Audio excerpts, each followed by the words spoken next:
I teach people a simple 5-step communication process that's both in their own thinking and in their speaking. Number 1, observe. What does that mean? Well, it means pay attention to the present moment. There are 3 areas of observation. The first is, what do I see around me? I see a woman, I see a rug, I see my own hands, I hear my voice saying the word hands. So it's all external, just simple observation.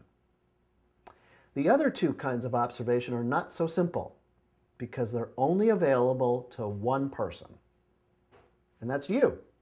You have your thoughts and your physical sensations. So when I ask my clients to observe, yes, I'm asking them to say, what does the financial report say? That's the outside world. Simultaneously, I want you to observe what are you thinking and what's in your body, how you're feeling. So that's number 1, observe. Number 2, your reaction. How do you feel? So number 2 is feel, sense. What has happened? I'm looking at this financial report. It says we lost $2.5 million in the 3rd quarter. What's my reaction? Is my throat clamping down? Am I thinking, oh my God, I have to report to the board? And to allow myself those feelings. A lot of people cut off their feelings, but it turns out the second step, feel, is extremely important. And in my seminars, I'll say more about that, but I'll give you a quick snapshot about feelings being important. The hormonal makeup of your brain is almost identical to the hormonal makeup of your gut.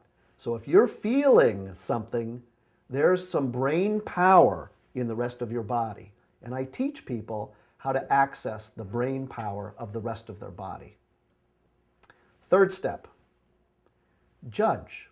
Now most of us are saying, judge? I've been trying my whole life to stop judging.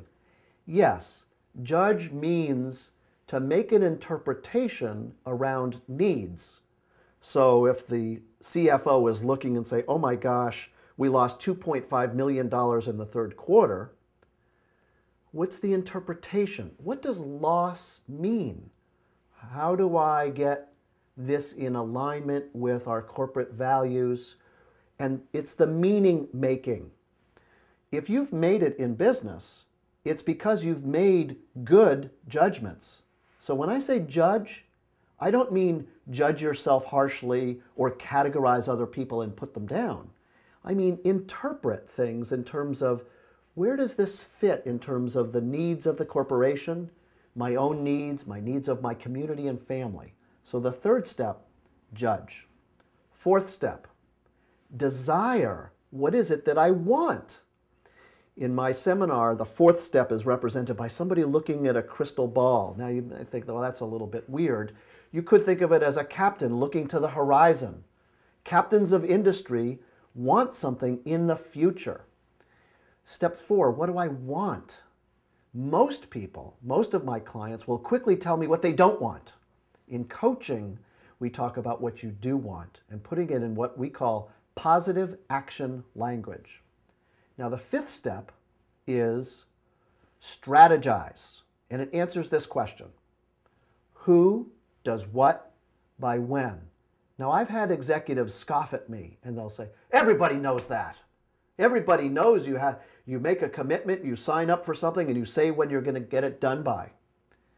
I can't tell you how many retreats, how many seminars with families, corporations, people from all over the world getting together, having a 1-hour intense conversation, and at the end of the hour, no commitments have been made to do anything by anyone.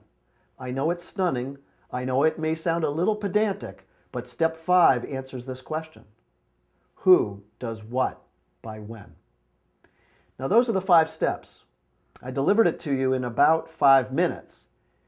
It takes probably 40 hours of practice for people to put this into language, into emails, and into their tone of voice. So when people hire me, I not only give them the content of what are these 5 steps to remember, but I give them the chance to practice putting them to good use.